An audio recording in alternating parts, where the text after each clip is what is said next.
কি বুঝাতে চাচ্ছ? যার 30 মিনিট আছে, আর 1 ঘন্টা আছে, আর আজানের 5 মিনিট আছে, সব প্রতারণা, সব নগদ মিথ্যে, রাসূলের উপর অপবাদ। আল্লাহ রাসূল বলছেন যে খানা হাজির হয়ে গেছে, আজান হয়েছে, খাও।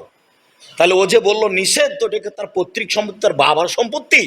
কে ওকে বললো যে এখন নিষেধ? কেন বলবে? কোন সাহস তার?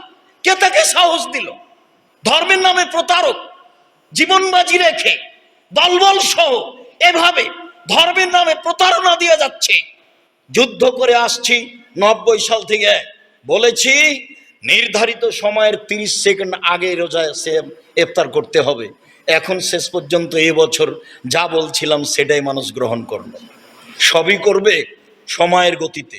আজকেই করতে পারে, হয় শরমে করে না, হয় লজ্জায় করে না, আর না হলে বুঝতে পারে না সেজন্য করে না। বুঝতে পারে না এ কথাটা আমি বলি না, বুঝতে পারে।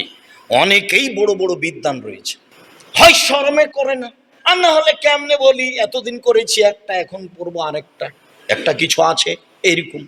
কেন এভাবে ইবাদত করবে মাইকে? কেন এভাবে চিৎকার করবে? আর 5 মিনিট, আর 10 মিনিট, আর 1 মিনিট। আল্লাহ নবী বলছেন খাদ্য উপস্থিত হয়েছে, খাও।